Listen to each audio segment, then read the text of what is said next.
اعوذ باللہ من الشیطان الرجیم بسم اللہ الرحمن الرحیم۔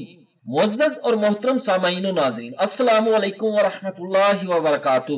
دوستو، دعا ہے کہ دوران بیان ہونے والی کمی بیشی، غلطی، کوتاہی اور زبان کی لغزش کو اللہ تبارک و تعالی اپنی بے مثال رحمت کے سبب معاف فرمائے، آمین ثم آمین۔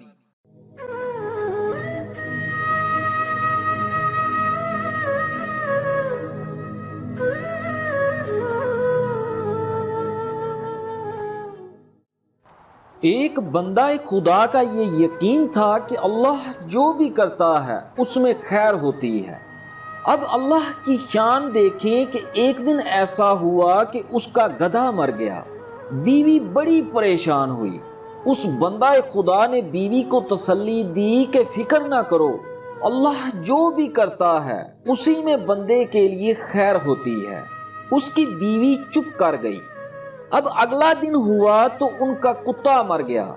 بیوی نے کہا کہ دیکھو، کسی نے کچھ کر دیا ہے، کوئی دشمن ہے جس نے کوئی جادو ٹونا کر دیا ہے۔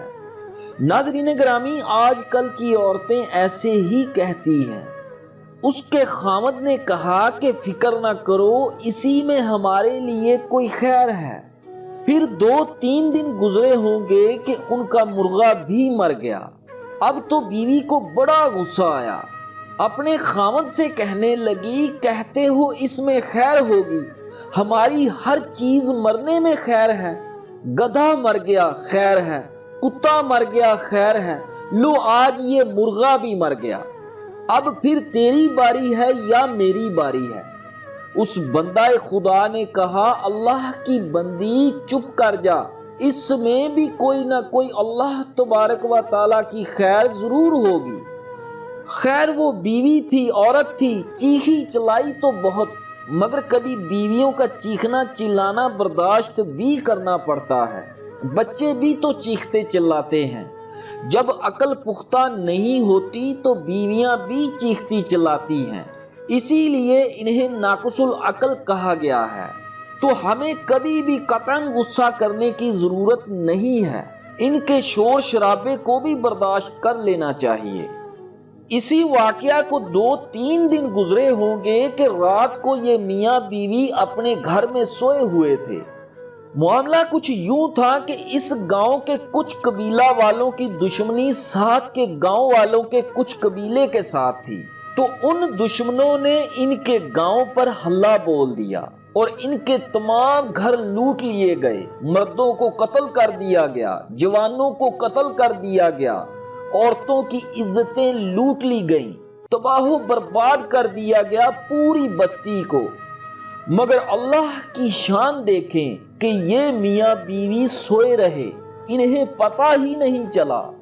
صبح یہ اٹھے تو ساری بستی کو اجڑا ہوا دیکھا، حیران اور پریشان ہوئے کہ یہ کیا ہوا۔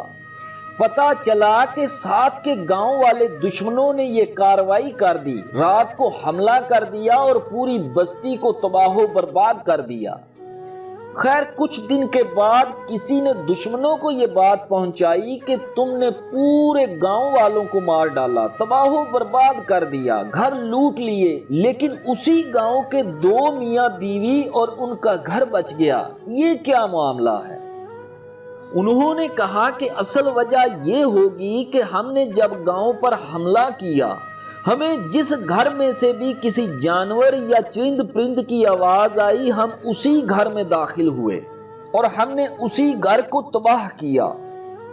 ہوا کچھ یوں ہوگا کہ اس گھر سے ہمیں کسی جانور یا چرند پرند کی آواز نہیں آئی ہوگی اور ہم نے سوچا ہوگا کہ اس گھر کے افراد ڈر کے مارے بھاگ گئے ہوں گے، اس لیے ہم اس گھر میں داخل نہیں ہوئے ہوں گے۔ ناظرین گرامی، اس سے اندازہ لگائیے اللہ پاک جو بھی کرتے ہیں اس میں کوئی نہ کوئی خیر ضرور پوشیدہ ہوتی ہے، خواہ بندے کی عقل وہاں تک پہنچ پائے یا نہ پہنچ پائے۔ دوستو، اس کہانی میں ہم سب کے لیے یہ سبق پوشیدہ ہے کہ اللہ پاک کے ہر کام میں کوئی نہ کوئی حکمت ضرور ہوتی ہے۔ بعض دفعہ ہمارا کوئی نقصان ہمارے لیے پریشانی کا باعث ضرور ہوتا ہے، مگر آنے والے دنوں میں وہی پریشانی ہمارے لیے خوشی کا دروازہ ثابت ہوتی ہے، کیونکہ یہ سچ ہے کہ اللہ پاک بڑا غفور الرحیم ہے۔ وہ اپنے بندے پر اس کی استطاعت سے زیادہ بوجھ نہیں ڈالتا، بلکہ اللہ جب کسی کو اپنا خاص بندہ بنانا چاہتا ہے تو اس کو آزماتا ہے، اور جو اللہ کی آزمائشوں میں ثابت قدمی کا مظاہرہ کرتے ہیں وہ اللہ کے قرب کے مستحق بن جاتے ہیں۔ اس لیے کوشش کرنی چاہیے کہ ہمیں ہر حال میں اللہ پر اپنا بھروسہ برقرار رکھنا چاہیے۔ اللہ تبارک و تعالیٰ سے دعا ہے کہ اللہ پاک ہمیں ہر حال میں ثابت قدمی عطا فرمائے اور ہمیں اپنی دی ہوئی ہر آزمائش میں کامیاب کرے اور اپنی خالص رضا نصیب فرمائے۔ آمین ثم آمین۔